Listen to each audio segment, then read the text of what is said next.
Swimming and diving, once again, the subject on Cards TV. I'm Sean Moth. Thank you for watching. Arthur Albiero, head coach of the Cards, is here, and we've got a lot of exciting things to talk about. We go back to, it was announced that 30 of your athletes were named All Big East, and I know there was a little sting that we talked about of not capturing both titles, but to be the team with the most All Big East performers has to be great news for the program.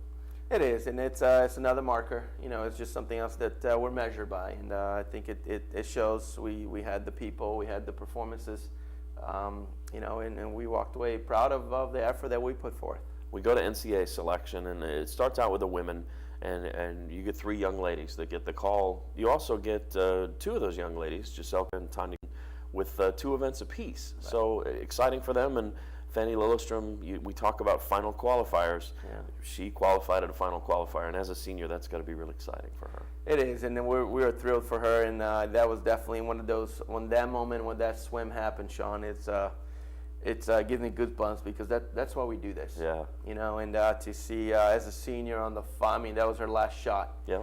And to put together a great swim, you know, I'm very, very proud of her and everything that led to that, you know. Yeah. And certainly, and we always talk about this, you know, it's a team effort. I mean, it's her teammates, it's her training partners, her lane mates, everybody that kind of plays a role to help her.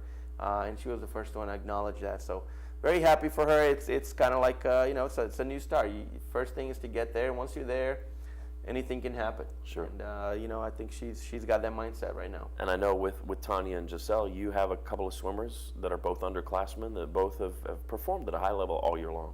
They have, and I think that's you know, especially Giselle. You know, the disappointment, as you know, from last year. Yep. To being the first person left off the list. You know, she missed the 200 breaststroke by .04, and I remember like it was yesterday. You know, that feeling that you just want to throw up, and yeah. And it stayed with us, with her, and certainly with me for a while. And but to her credit, you know, she turned that around, and that was never something that held her back, and fully understood that, okay, I'm doing some good things. I'm moving, you know, I mean, she dropped from 217 to 211 as a freshman. So it's hard to be really heartbroken about it. No question. Other than you're so close and you just missed by .04. Yeah. But then to see the campaign that she put together as a sophomore, I think it speaks volumes to her resolve, and really she took that disappointment to heart and made it into a great success story. Sure, I think this sport, unlike a lot of others, is you can clearly measure yourself against yourself, and sometimes that NCAA measuring stick isn't necessarily where you need to be. The 6 seconds, just phenomenal. We look forward to her efforts in the postseason. It's going to be down at Auburn. It's going to be Thursday through Sunday, I do believe, and we wish those 3 the best of luck. Yeah. And of course, you. And you know, I was quick. I'm sorry I jumped over this. You know, on Tanya, I think as a true freshman. Yep. I think it again from her. You know, and she's an experienced swimmer. Yep. You know, she was junior national champion. She knows how to compete in a big stage, and you know, for her, really, I mean, but she still dropped significant amounts of time on the 200 butterfly in her 400 IM. So we were excited for those races, and you know, I think the opportunity is in front for all 3 of them. You know, our goal is simple: is to go in there and to be swimming at night. Yeah, yeah, and it'll be interesting to see the Cards, despite just sending the 3 swimmers, certainly have an opportunity to score some points and fit their way into the top 25. So a lot of eyes will be down there. The following week, the men are swimming up in Seattle, and Louisville has put themselves in some mighty fine company. I mean, I think if I recall, a couple of Pac-10 schools, Big 12 school, I guess Pac-12 appropriately enough, but you have 13 swimmers heading to the NCAAs, and I know at the beginning of the year you had high expectations. I don't know if you put a number on it, but this is a almost best case scenario for you guys.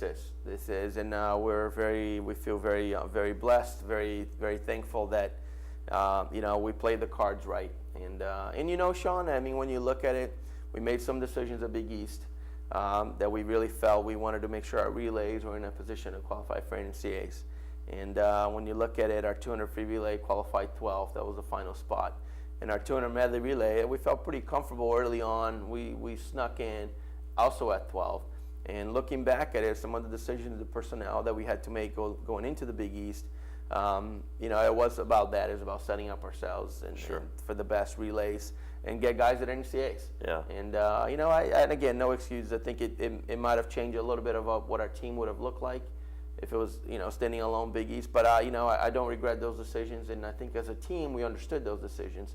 And even though you know, things didn't break our way a few weeks back, I think when the list comes out and we have 13 qualifiers, it speaks for itself. It's a marker, and that's what I was talking about. It was a special day in the history of our program to achieve that kind of status, if you will. No question, and I think 9 individuals qualified in a number of different events, and some of those the familiar names that we've been talking about all year, but the luxury of some of those relays getting in is that there are some young men, 4 to be exact, that will get an opportunity to see the competition at the NCAA level where they wouldn't have otherwise. Sure. And so it's I imagine this takes a little bit of the sting out of the Big East loss, and in the same light, a new season. I mean, this starts in something new for you guys. It does.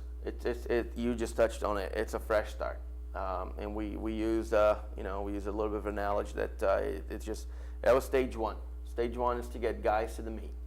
Now that we got guys to the meet, now is what we do with it. So the challenge in front of us is to really put together our races and our preparation right now. I'm very pleased with the group. I mean, this is by far.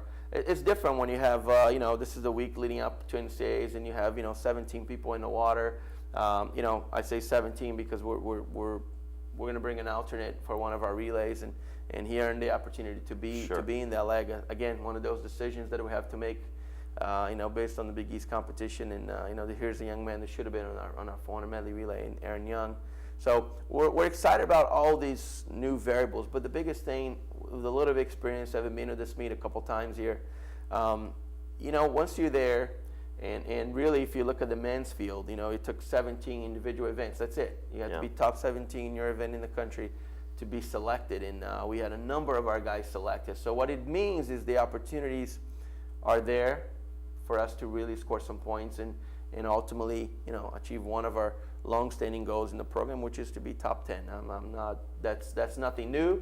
I'm not saying this to put pressure on anybody. I mean, that's been one of our goals. Yeah. And to me, that's very special that we're in the pursuit of that. We're in the midst of that right now. And it's a real testament to the job Arthur and his staff have done, because this is a meet that's seen a swimmer here, a swimmer there. University of Louisville is going to have an enormous presence in the men's swim meet. I think just 4 other teams with more swimmers, and we're talking about some of those traditional powers. So Louisville certainly marking its arrival with a tremendous presence up in Seattle, and with that, have some fun down in Alabama and up in Washington. Absolutely. Thanks, Coach. Good luck, safe travel to you and the team. For Arthur Albiero, I'm Sean Moth. Thanks for watching. We look forward to great news from the swimming and diving teams, and we'll keep you posted right here